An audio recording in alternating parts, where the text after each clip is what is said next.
اسلم صاحب سائیکل پر سموسے بیچتے تھے اور رات کو گھر لوٹتے تو اس کا بھائی بیوی بچوں سمیت آ جاتا اور جو کچھ پکا ہوتا کھا کر چلے جاتے۔ تو اسلم کی بیوی کہتی ہمارے بچے بھوکے رہ جاتے ہیں، بھائی کو بولو خود کما کر اپنے بچوں کو کھلائے، ہم اپنے بچوں کا حق کسی کو نہیں دیں گے۔ اگلے دن اسلم نے بھائی کو منع کیا تو اس نے بچوں کے ساتھ مل کر اسلم کو مارا پیٹا اور سائیکل بھی توڑ دی اور بولے اب تم لوگ بھی بھوکے مرو گے۔ اسلم صاحب ہڈیاں توڑوا کر بستر پر لگ گئے تو اگلے دن بھائی نے ان کے گھر جھانکا تو اس کے قدموں تلے سے زمین نکل گئی، کیونکہ وہاں تو آج پھر سائیکل کی ایک جانب سموسوں کا شاپر تھا اور دوسری جانب سموسوں کے ساتھ کھانے والی چٹنی تھی۔ وہ ان مخصوص جگہوں پر اپنی سائیکل لے کر جاتے، انہی گلیوں میں جہاں کئی سالوں سے لے کر جا رہے تھے۔ اب تو گلیوں کے گاہک بھی پکے ہو گئے تھے۔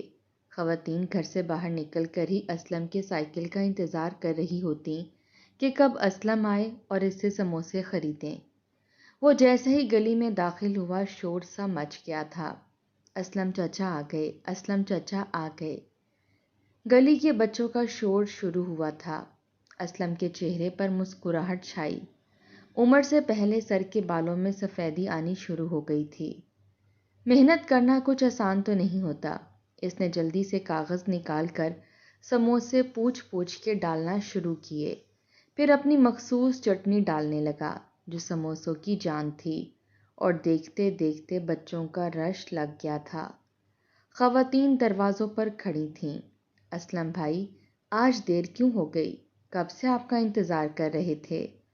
بچوں نے تو ہماری جان کھا رکھی ہے۔ وہ کہنے لگا باجی جی کل سے بخار تھا اس لیے تھوڑی دیر ہو گئی۔ وہ کہنے لگی اچھا اچھا ٹھیک ہے۔ بہرحال پہلے ہی گلی میں آدھے سموسے ختم ہو چکے تھے۔ اگلی گلی میں گیا تو سموسے پورے ہی ختم ہو گئے، کیونکہ ایک دن کا ناغہ کر کے گیا تھا۔ کیونکہ اسلم کو بخار تھا، ابھی بھی 100 بخار اس کے وجود میں موجود تھا۔ دوائی کھا کر ہی وہ نکلا تھا۔ سارے سموسے اس کی بیوی ہی بنا کر فرائی کر کے دیتی تھی اور چٹنی بھی وہی بناتی تھی۔ اسلم دوپہر کے 12:30 بجے نکل جاتا تھا اور جہاں جہاں بچوں کے اسکول ہوتے وہاں اپنے سموسے بیچتا تھا، کیونکہ چھٹی کے وقت جب بچے باہر آتے تو اسلم سموسے والے سے ہی سموسے لیتے تھے۔ اس کے بعد وہ شام کو پھر نکل جاتا۔ محلے کی گلیوں میں اسلم سموسے والا، اسلم سموسے والا پکارنے لگتے۔ کئی لوگوں کو اس کے سموسوں کی عادت پڑ گئی تھی اور وہ سستے بھی دیتا تھا۔ دن میں 3 سے 4 بار وہ سموسے بیچنے جاتا تھا اور اس کی بیوی سموسے تیار کر کے رکھتی تھی۔ روزانہ کے اسلم محنت کر کرا کے 8,000 کماتا تھا اور کبھی کبھی تو روزانہ کے 12,000 بھی ہو جاتے تھے، اور اس کی اتنی کمائی کی وجہ آپ کو آگے چل کر پتہ چلے گی۔ بہرحال جب وہ تھکا ہارا شام 8 بجے گھر پہنچا تو اس کی بڑی بیٹی نے کھانا تیار کر رکھا تھا۔ اسلم کھانا کھانے ہی والا تھا کہ تبھی اس کا بھائی اپنی بیوی بچوں کے ساتھ آ گیا۔ اسلم کی بیوی نائلہ کا تو منہ بن گیا تھا، کیونکہ یہ ہر دوسرے دن کی کہانی تھی۔ اسلم کا بھائی اشرف اپنی بیوی بچوں کو لے کر اسلم کے گھر آ جاتا، کیونکہ دن بھر کی محنت کے بعد رات کو وہ اچھا کھانا کھاتا تھا۔ گوشت اور مرغی کا سالن دیکھ کر اس کا بھائی اشرف اور اس کی بیوی بچے بھی دسترخوان پر بیٹھ گئے۔ نائلہ کہنے لگی فرح چولہا بند مت کرنا، روٹیاں اور بنا لو، تمہارے چچا چچی بھی کھانا یہیں کھائیں گے۔ نائلہ کے لہجے میں طنز تھا، لیکن نہ تو اشرف کو پرواہ تھی نہ اس کی بیوی اور بچوں کو۔ جب تک اسلم ہاتھ دھو کر آ کر بیٹھا، آدھے سے زیادہ سالن اس کا بھائی اور بھابھی اور اس کے بچے اپنی اپنی پلیٹوں میں بھر چکے تھے، بس مسالہ ہی رہ گیا تھا۔ اسلم نے ایک گہری سانس لی، چپ چاپ سالن پلیٹ میں ڈالا اور سوکھی روٹی کھانے لگا۔ اشرف کہنے لگا بھائی صاحب آج کل کاروباری حالات بہت خراب ہو چکے ہیں، پورا دن میں دکان پر بیٹھا رہتا ہوں، مجال ہے کہ کوئی گاہک آئے۔ یہ کہتے ہوئے ایک ہی نوالے میں گوشت کی پوری بوٹی وہ اپنے منہ میں لے چکا تھا۔ اسلم کہنے لگا میں نے تو تمہیں پہلے ہی کہا تھا کہ دکاندار ویسے بھی پریشان رہتے ہیں، تم بھی یہی میرے والا کام شروع کر دو۔ وہ کہنے لگا نہیں، یہ کمی کمینوں والا کام میں نہیں کر سکتا۔ میری معاشرے میں عزت ہے، لوگ مجھے دکاندار کہتے ہیں، مارکیٹ والے سلام کرتے ہیں، پھر کلف والا سفید جوڑا پہن کر دکان پر بیٹھنے کا اپنا ہی روب اور عزت ہے۔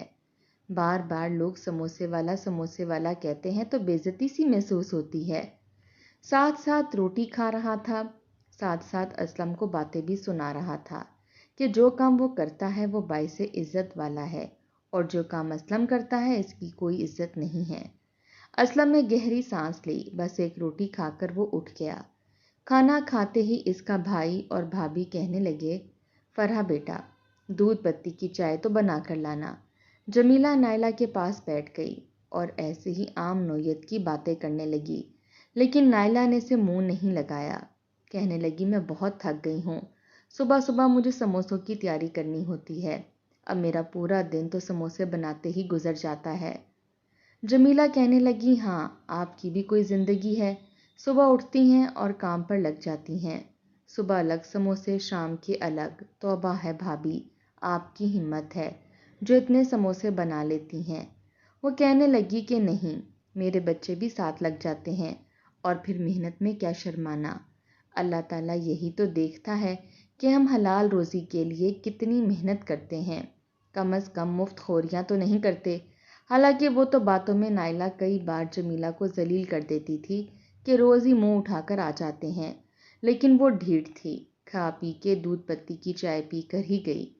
نائلہ اسلم سے کہنے لگی، تم منع کیوں نہیں کرتے اپنے بھائی کو؟ ایک تو آتا ہے مفت میں روٹیاں توڑتا ہے اور پھر آپ کو باتیں سنا کر جاتا ہے کہ اس کا کام عزت والا ہے اور آپ کا کام عزت والا نہیں ہے۔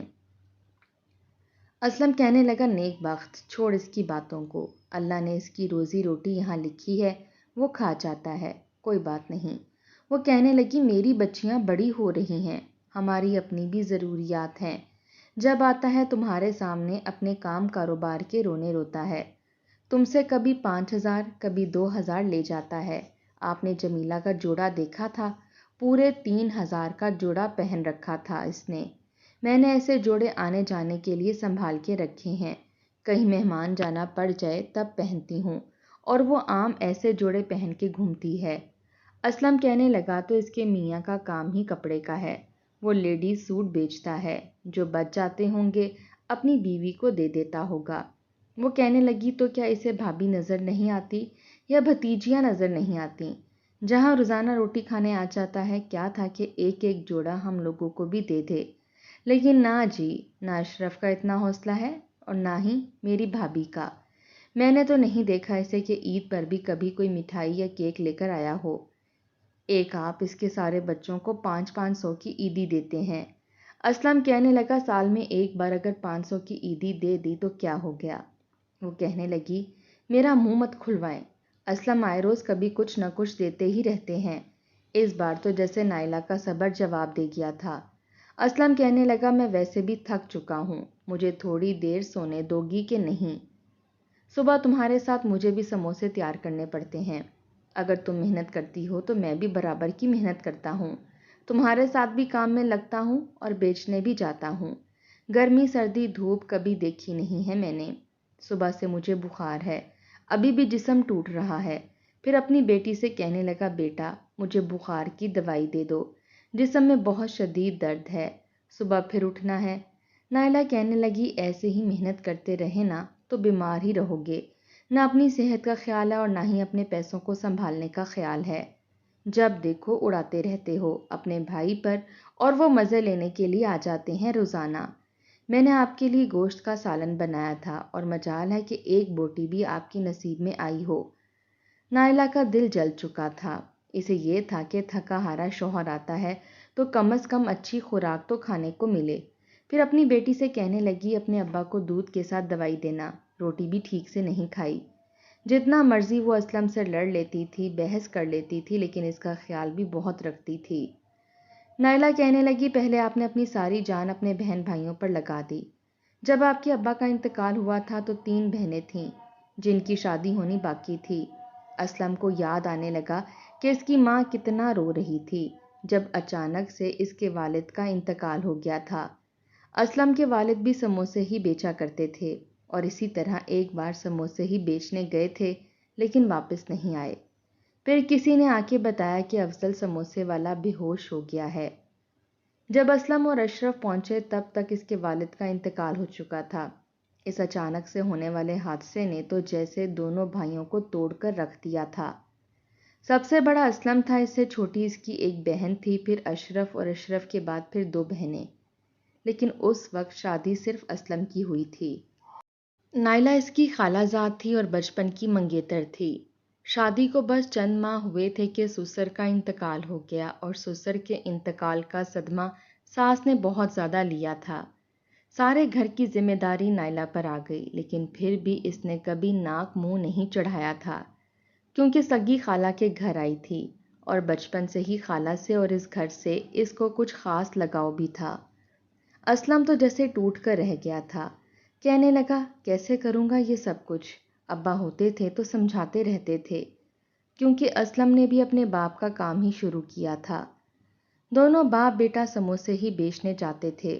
نائلہ کہنے لگی آپ پریشان نہ ہوں، اللہ تعالیٰ اگر کوئی پریشانی انسان پر آزمائش کے لیے ڈالتا ہے تو حل بھی دے دیتا ہے، آپ ہمت پکڑیں۔ برحال تب سے نائلہ نے سموسے بنا کر دینا شروع کر دیے۔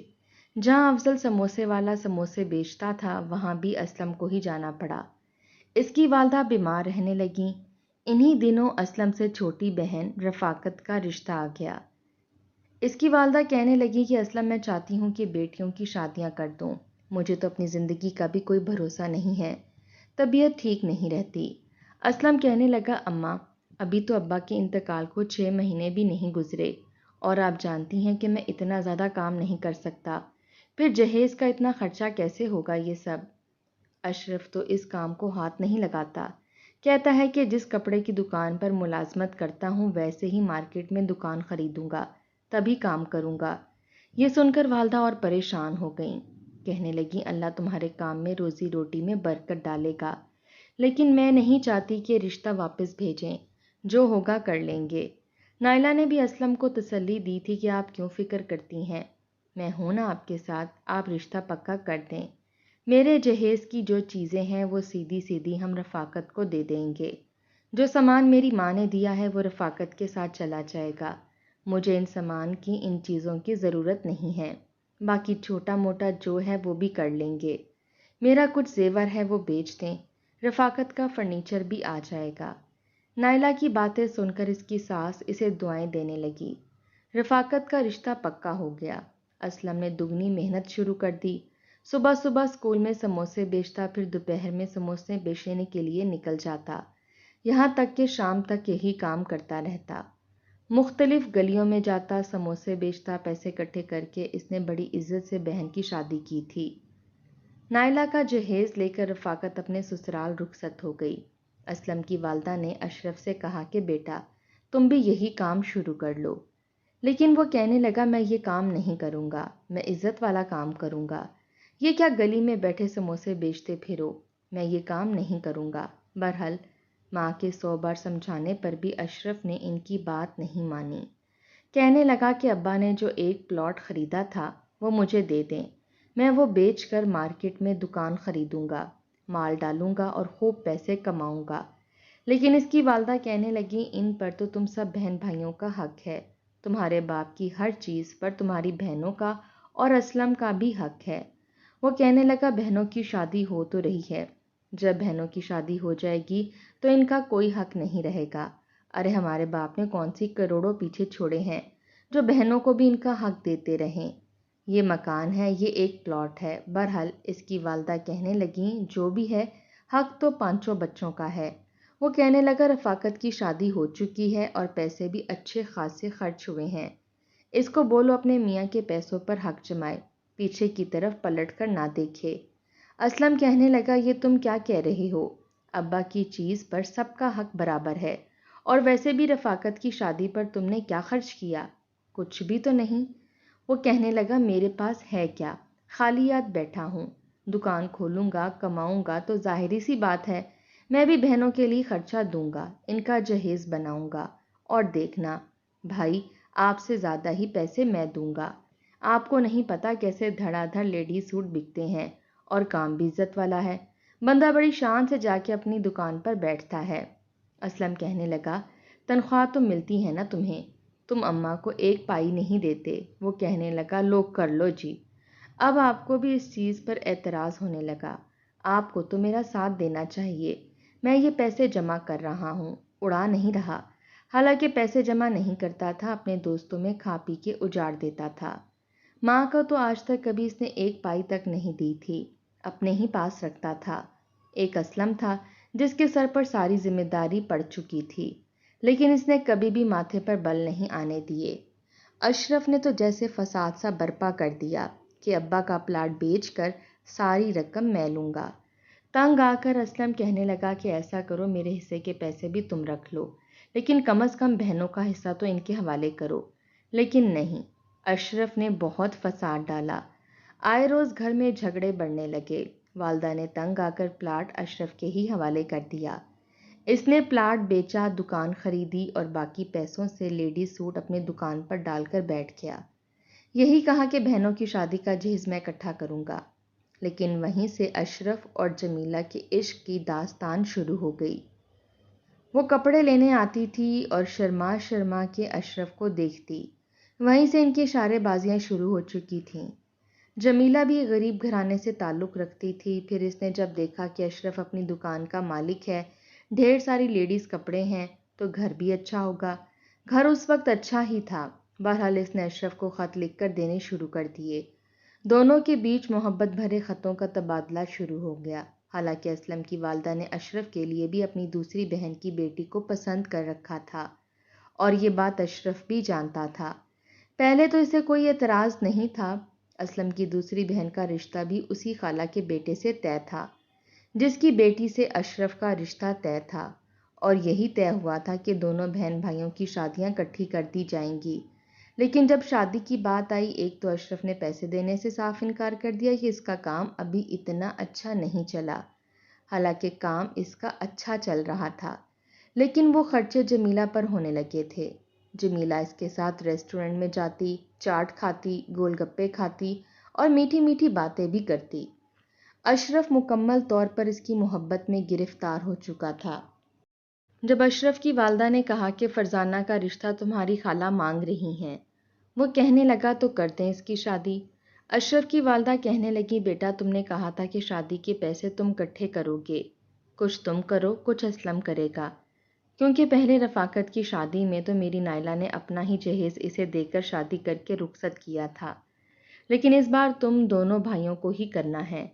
وہ کہنے لگا، میرا کام اتنا اچھا تھوڑی چل رہا ہے جو میں فرزانہ کی شادی پر پیسے خرچ کروں۔ یہ سن کر اشرف کی والدہ کہنے لگی، تمہارا دماغ تو خراب نہیں ہو گیا؟ 50 لاکھ کی رقم تم نے اکیلے نے استعمال کی، 30 لاکھ کی دکان خریدی، 20 لاکھ کا مال ڈالا، اور تم کہتے ہو کہ تمہارے پاس دینے کے لیے کچھ بھی نہیں ہے۔ اگر یہی میں پانچوں میں بانٹتی تو 10 لاکھ میں میری بیٹی تو اپنے گھر رخصت ہو جاتی، اور تمہاری خالہ کہہ رہی ہے کہ شادی ایک ہی ساتھ ہونی چاہیے۔ تم اس کی بیٹی زاہدہ سے شادی کرو گے اور فرزانہ کی شادی اس کے بیٹے منور سے ہوگی۔ یہ سن کر اشرف کہنے لگا، میں نہیں کروں گا زاہدہ سے شادی، میں شادی اپنی پسند کی لڑکی سے کروں گا۔ یہ سن کر اشرف کی والدہ غصے سے آگ بگولا ہو گئیں کہ تمہارا دماغ تو ٹھیک ہے، بچپن سے تمہاری بات طے ہے اور یہ تم بھی جانتے تھے۔ کل تک تو تمہیں کوئی اعتراض نہیں تھا۔ وہ کہنے لگا، کل تک اعتراض نہیں تھا، آج اعتراض ہے۔ میں شادی اپنی پسند کی لڑکی سے کروں گا۔ خالہ نے فرزانہ کا رشتہ منور سے کرنا ہے تو کریں، نہیں کرنا تو بے شک توڑ دیں۔ ویسے بھی میرے پاس تو ابھی پیسے نہیں ہیں کہ میں بہن کے جہیز میں پیسے دوں۔ یہ سن کر تو اشرف کی والدہ کا دماغ گھوم کے رہ گیا۔ وہ اشرف کے ساتھ لڑنے جھگڑنے لگیں۔ آواز اسلم کے کمرے تک بھی گئی تھی۔ نائلہ اور اسلم بھی وہاں پہنچ گئے۔ کہنے لگے، اماں جی کیا بات ہے، رو کیوں رہی ہیں؟ کہنے لگی، اس کمبخت نے تو میری زندگی اجیرن بنا کر رکھ دی ہے۔ پہلے کہتا تھا سارے پیسے مجھے دے دو، دکان سے پیسے آئیں گے، میں بہنوں کی شادی کروں گا، اور اب اس سے بات بھی کی ہے تو مکر گیا۔ اوپر سے کہہ رہا ہے کہ زائدہ سے شادی نہیں کرے گا۔ ارے یہ زائدہ سے شادی نہیں کرے گا تو منور بھی فرزانہ کے رشتے سے انکار کر دے گا۔ یہ بڑھاپے میں مجھے میری بہن کے سامنے شرمندہ کرنا چاہتا ہے۔ اسلم کہنے لگا، یہ کیا کہہ رہے ہو تم؟ بچپن سے تمہیں پتا تھا کہ تمہارا رشتہ زاہدہ سے طے ہے، اور کل تک تو تمہیں کوئی اعتراض نہیں تھا، بلکہ تم جب بھی خالہ کے گھر جاتے تھے زاہدہ کے لیے کوئی نہ کوئی تحفہ بھی لے کر جاتے تھے۔ تو اب کیا ہوا تمہیں؟ کہنے لگا میں بے وقوف تھا، اب مجھے عقل آ گئی ہے۔ میں نہیں کروں گا زاہدہ سے شادی، شادی اپنی مرضی سے کروں گا، اور لڑکی بھی میں پسند کر چکا ہوں۔ یہ سن کر تو اشرف کی والدہ نے وویلا مچا دیا کہ میں تو تمہاری پسند کی کوئی لڑکی اس گھر میں نہیں لاؤں گی۔ تم تو پہلے ہی سر پھیرے ہو، میرا دماغ چاٹتے رہتے ہو۔ بیوی من پسند آ گئی تو تم تو سنو گے ہی نہیں، کسی بہن کو پوچھو گے نہیں۔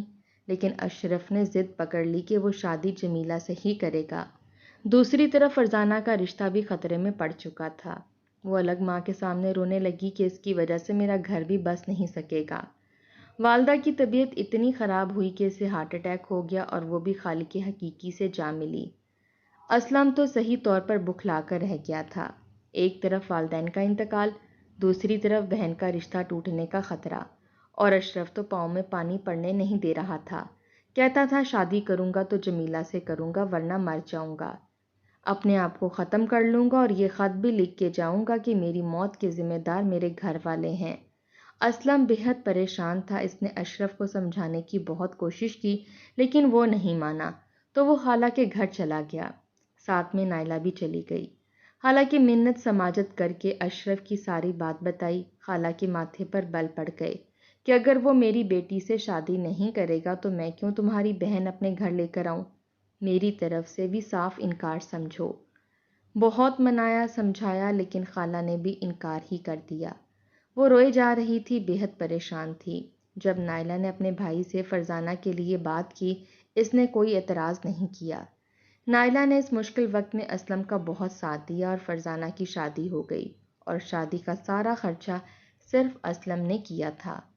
فرزانہ تو اسے دعائیں دے رہی تھی اور رو رو کر کہہ رہی تھی اللہ کرے اشرف کا سب کچھ برباد ہو جائے۔ جیسے ہی وہ رخصت ہو کر گئی، وہ کہنے لگا اپنی شادی کے لیے پیسے ہیں میرے پاس، کون سا پیسہ زیادہ لگنا ہے جو دھوم دھام سے شادی کرنی ہے، میں بس سادگی سے نکاح کروں گا۔ بہرحال اسلم کو پتا تھا کہ اشرف بہت ضدی ہے، اپنی بات منوا کر ہی رہے گا، اس لیے اسلم اور نائلہ دونوں جمیلہ کے گھر رشتہ لے کر گئے۔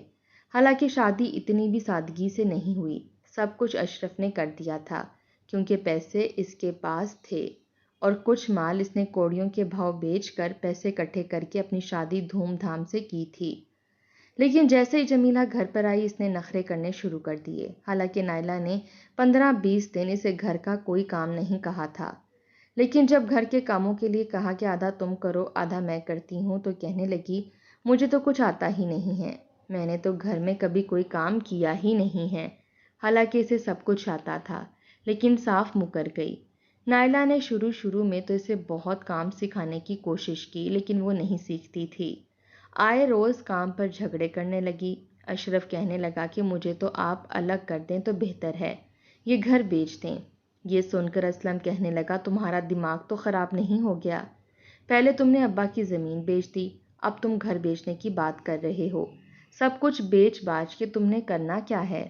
بڑا گھر ہے، بہنیں آتی ہیں رہتی ہیں، اسے بیچ کر ہم چھوٹے چھوٹے گھر میں چلے جائیں گے، کبھی کوئی بہن رہنے کے لیے آ گئی تو کیا کریں گے ہم لوگ؟ وہ کہنے لگا بہنوں کے کیا اپنے گھر نہیں ہیں، اپنے اپنے گھروں میں رہا کریں، میں نہیں رہ سکتا، ایک ہی باورچی خانہ ہے، آئے روز کی بحث اور لڑائی ہوتی ہے۔ اسلم کہنے لگا تم نے پلاٹ میں دونوں بہنوں کو حصہ نہیں دیا، لیکن گھر میں اپنی بہنوں کا حق نہیں رکھوں گا، برابر کے پیسے تقسیم ہوں گے، جو بہنوں کا شرعی حق ہے انہیں ملے گا۔ لیکن اشرف نے فساد ڈالنا شروع کر دیا، اس کا بس یہی کام تھا، ہر بات پر لڑتا تھا، جھگڑتا تھا، بہنوں کے گھروں میں جا کر شور شرابہ کیا کہ تم لوگ اپنے گھروں میں سکون سے بیٹھی ہو اور تم لوگوں کی وجہ سے اسلم مجھ سے لڑائی جھگڑا کرتا ہے، تم لوگ اپنا حصہ کیوں مانگتی ہو؟ ان کے سسرال والوں کے اور شوہر کے سامنے ایک تماشا سا لگا دیا۔ رفاقت تو رونے لگی اور کہنے لگی ٹھیک ہے میں نے تمہیں اپنا حصہ معاف کیا، لیکن خدا کے لیے میرے سسرال میں آ کر تماشا مت لگاؤ۔ فرزانہ کا حصہ نائلہ نے نہیں لیا کیونکہ فرزانہ اسی کے بھائی کی بیوی تھی۔ بہرحال تیسری بہن کی ابھی شادی باقی تھی اور اس کے چاچا ہی اس کا رشتہ مانگ رہا تھا۔ اس بار اسلم نے گھر بیچا تو چھوٹی بہن کی شادی اس کے حصے سے ہی کر دی۔ لیکن تینوں بہنوں کو کہا کہ جب میرا کام اچھا ہو جائے گا تو میں تم لوگوں کو تمہارا حق ضرور دوں گا. تمہارا یہ بھائی زندہ ہے تم لوگوں کو دینے کے لیے. بہرحال گھر کا زیادہ پیسہ اشرف کے پاس آیا. اسلم نے اپنا چھوٹا سا گھر خریدا، لیکن بہنوں کو یہی کہا کہ میرے گھر کے دروازے تم لوگوں کے لیے کھلے ہوئے ہیں، جب دل چاہے یہاں آ سکتی ہو. بہنوں نے اسلم کو بہت دعائیں دیں. تینوں بہنیں آتی تھیں لیکن بھائی پر زیادہ بوجھ بھی نہیں ڈالتی تھیں. وقت سے پہلے ہی اسلم کے بالوں میں سفیدی آنے لگی تھی. اپنی بیٹی جوان ہونے لگی تھی، کالج میں پڑھنے لگی تھی. دوسرے نمبر کا بیٹا بھی 10ویں جماعت کا طالب علم تھا. کہتا تھا کہ پڑھ لکھ کر بڑا افسر بنوں گا اور پھر ابا کا ہاتھ بھی بٹاؤں گا. بیٹے اور بیٹی دونوں ہی تمیزدار تھے. سب سے چھوٹی بیٹی 7ویں جماعت میں پڑھتی تھی. نائلہ صبح سویرے ہی اٹھ جاتی تھی. اسلم بھی اٹھتا تھا. پہلے دونوں فجر کی نماز ادا کرتے تھے، پھر اس کے بعد سموسے بنانا شروع کر دیتے.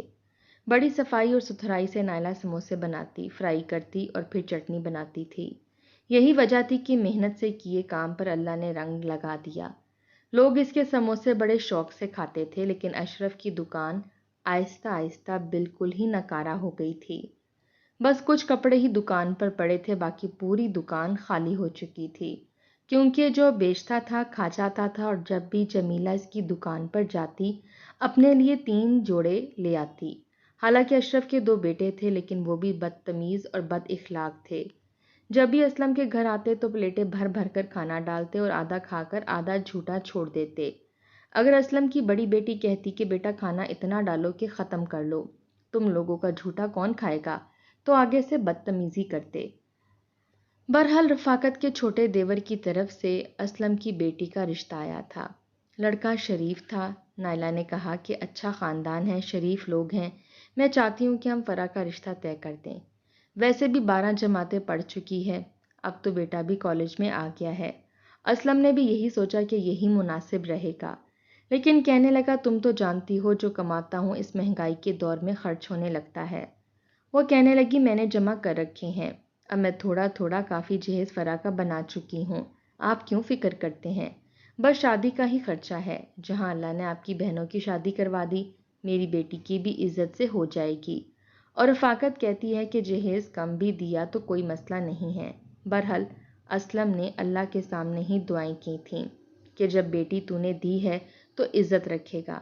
لیکن جب اشرف کو پتہ چلا کہ فرح کا رشتہ رفاقت کے دیور سے ہوا ہے تو اشرف نے پھر سے فساد کھڑا کر دیا. کہنے لگا کہ آپ نے تو مجھے اپنی اوقات دکھا دی اور رشتہ بھی بیٹی کا پکا کر دیا. اسلم کہنے لگا اس میں ایسی کیا بات ہے، تمہیں بتا تو رہا ہوں. وہ کہنے لگا مشورہ تو نہیں لیا نا؟ ارے جمیلہ کے بھائی کیا مر گئے تھے؟ جمیلہ نے تو سوچ رکھا تھا کہ اپنے چھوٹے بھائی سے فرح کا رشتہ کرے گی، اور آپ نے رشتہ بھی طے کر دیا. ہماری کیا اوقات ہے آپ کی نظر میں؟ آپ نے ہمیں ویلیو نہیں دی، اس لیے ہم لوگ آپ کی بیٹی کی شادی پر بھی نہیں آئیں گے. یہ سن کر اسلم نے بہت سمجھایا کہ سب کچھ آنن فانن ہوا ہے، اور ویسے بھی فرح کو اس رشتے پر کوئی اعتراض نہیں تھا.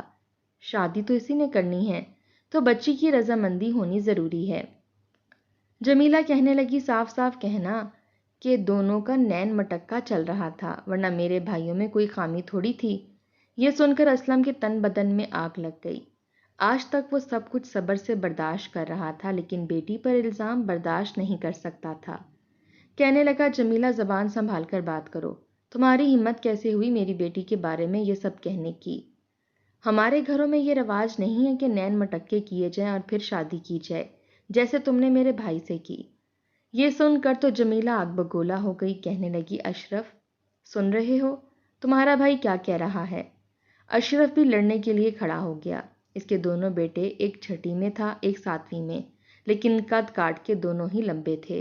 جمیلہ نے تو رونا پیٹنا مچا دیا. نائلہ بات سنبھالنے لگی کہ کیا ہو گیا ہے. کہنے لگی بھائی نے مجھ پر الزام لگایا ہے. ارے بھائی اپنی بیٹی کی سچائی کھولی تو میں بری بن گئی. میرے کردار کو تمہارے شوہر نے داغدار کر دیا. جمیلہ نے تو بات کا بتنگڑ بنا کر رکھ دیا. بہت تماشا لگایا. اشرف طیش میں آ گیا. اس نے تو اسلم پر ہاتھ اٹھانے پر بھی دریغ نہیں کیا. اس نے اسلم کو بہت مارا. اسلم کا بیٹا اس وقت گھر پر نہیں تھا، کوچنگ پڑھنے گیا تھا. دونوں بہنیں چلانے لگیں چاچا چھوڑو ہمارے ابا کو، کیا کر رہے ہو؟ لیکن وہ تو اندھا دھن اسلم کو مارے جا رہا تھا. اسلم کی پوری قمیض اس نے پھاڑ کر رکھ دی۔ نائلہ بھی روئے جا رہی تھی، پیچھے ہٹانے کی کوشش کر رہی تھی، دونوں بیٹیاں بھی۔ شور شرابے سے محلے کے کئی لوگ آ گئے، لیکن تب تک اشرف کے دونوں بیٹے اسلم کی موٹر سائیکل توڑ چکے تھے اور اشرف اسلم کو اچھا خاصا زخمی کر چکا تھا۔ وہ سب لوگ گھر سے نکل کر جا چکے تھے۔ نائلہ اور اس کی بیٹیاں رونے لگیں کیونکہ اسلم کے منہ سے ناک سے خون بہنے لگا تھا۔ وہ یوں تھا جیسے نیم مردہ ہو چکا ہو۔ تب جب تک اس کا بیٹا واپس آیا تب تک سب تماشا لگ چکا تھا۔ محلے والوں کے ساتھ مل کر وہ اپنے باپ کو ہاسپٹل لے گیا، اس کی پٹی کرائی۔ پورا وجود اسلم کا دکھ رہا تھا۔ بخار تو ویسے بھی کبھی کبھی رہنے لگا تھا کیونکہ تھک جاتا تھا۔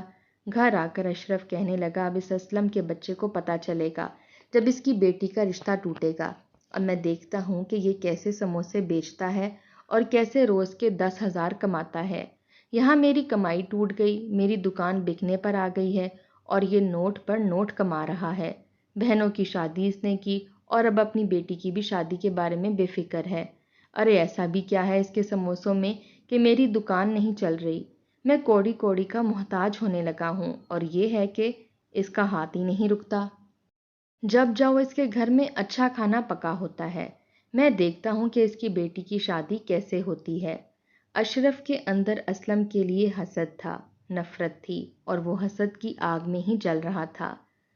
اسلم کا بیٹا کہنے لگا ابا آپ آرام کریں، میں چاچا کو چھوڑوں گا نہیں۔ میرے دوست کا بڑا بھائی پولیس میں ہے، میں چاچا کو پکڑوا دوں گا۔ لیکن اسلم نے منع کر دیا، کہنے لگا نہیں بیٹا، کیا فرق رہ جائے گا اس میں اور ہم میں؟ تم ایسا کچھ نہیں کرو گے۔ اس کا عمل اس کے ساتھ ہے اور میرا عمل میرے ساتھ ہے۔ میرا اللہ مجھے میرے صبر کا صلہ ضرور دے گا۔ اسلم کہنے لگا جب تک میں ٹھیک نہیں ہو جاتا اور تمہیں اپنی شان میں فرق نہ لگے تو کیا سموسے بیچ دو گے؟ بہت سے میرے سموسوں کا انتظار کرتے ہیں۔ اس کا بیٹا کہنے لگا ابا کیوں نہیں، مجھے تو اس میں کوئی شرم نہیں ہے، میں کیوں شرم محسوس کروں گا؟ محنت سے روزی کمانے میں کیسی شرم؟ اور میں نے تو کبھی کسی سے یہ شرم بھی محسوس نہیں کی کہ سب کو یہ نہ بتاؤں کہ میں کس کا بیٹا ہوں یا میرے باپ کا کیا کام ہے، بلکہ مجھے تو فخر ہے کہ میرا باپ مجھے حلال کی روزی روٹی کما کر دیتا ہے۔ میرے باپ نے کبھی کسی کا حق نہیں کھایا، کبھی کوئی نماز قضا نہیں کی۔ بہرحال اسلم کا بیٹا سموسے بیچنے لگا۔ صبح کالج بھی جاتا تھا۔ جب رفاقت کو پتہ چلا کہ اشرف نے اسلم کے ساتھ یہ حرکت کی ہے تو اس نے کہا کہ میں آج کے بعد اشرف سے ملوں گی بھی نہیں۔ تینوں بہنوں نے اشرف سے ملنا جلنا چھوڑ دیا اور تینوں بہنوں نے اسلم کی بیٹی کے جہیز شادی کی تیاریاں خود کی تھیں، کیونکہ تینوں اچھے گھروں میں گئی تھیں، خوشحال زندگی گزار رہی تھیں۔ فرح کی شادی بہت عزت کے ساتھ ہوئی تھی۔ جب اشرف کو پتہ چلا کہ فرح کی شادی ہوئی ہے اور بڑی عزت سے ہوئی ہے تو وہ حیران تھا کہ اس کی بیٹی کی شادی کیسے ہو سکتی تھی۔ بہرحال اس کو بہت غصہ آیا تھا کہ اس نے اسلم کو برباد کرنے میں کوئی بھی کسر نہیں چھوڑی، لیکن پھر بھی اس کی بیٹی عزت سے اپنے سسرال جا چکی تھی اور تینوں بہنوں نے اشرف سے بات چیت بند کر دی۔ ایک بار اشرف گھر آیا تو پتہ چلا کہ اس کے بیٹے نے پڑوسی لڑکے کا سر پھاڑ دیا ہے اور وہ لڑکا ہاسپٹل میں ہے۔ اس لڑکے کے باپ اور بھائی نے اشرف کے بیٹے کو جیل میں بند کروا دیا۔ وہ روتا پیٹتا رہ گیا، نہ تو اسلم کے پاس جا سکتا تھا نہ مدد مانگ سکتا تھا۔ جمیلہ روئے جا رہی تھی کہ ہائے میرے بیٹے کو پولیس پکڑ کر لے گئی۔ دوسری طرف اشرف کی دکان پر آگ لگ گئی، پتہ نہیں چلا کہ پوری دکان جل کر خاک ہو چکی تھی۔ اشرف تو یوں تھا جیسے پاگل ہو گیا ہو۔ ایک طرف بیٹا جیل میں بیٹھا تھا، دوسری طرف وہ دکان جس پر اس کے باقی بہن بھائیوں کا بھی حق تھا، لیکن سب کا حق مار کر اس نے وہ دکان خریدی تھی، آج راکھ کا ڈھیر بن چکی تھی اور وہ اپنا سر دیکھ رہا تھا، رو رہا تھا کہ یہ کیا ہو گیا، میرا نقصان ہو گیا، میں برباد ہو گیا، میں لٹ گیا۔ پھر اسے احساس ہوا کہ اس نے غلطی کیا کی تھی۔ اسے لگا تھا کہ دوسروں کا حق مار کر وہ اپنا محل تعمیر کر لے گا، لیکن ایسا ہوتا نہیں ہے۔ دنیا میں ہی اللہ تعالیٰ دکھا دیتا ہے کہ جو دوسروں کے حق پر محل پر تعمیر کرنا چاہتے ہیں وہ کس طریقے سے برباد ہوتے ہیں، اور اشرف کے ساتھ ایسے ہی ہوا تھا۔ مگر بعض اوقات بعض جگہ دوسروں کا حق مارنے والوں کو بظاہر کچھ بھی نہیں ہوتا، لیکن آخرت کے لیے دردناک عذاب ہے، کیونکہ اللہ تعالیٰ مظلوم کے ساتھ ناانصافی نہیں کرتے۔ اس کہانی کا مقصد یہی ہے کہ اللہ تعالیٰ ہمیں ایسے کاموں سے بچائے۔ آمین۔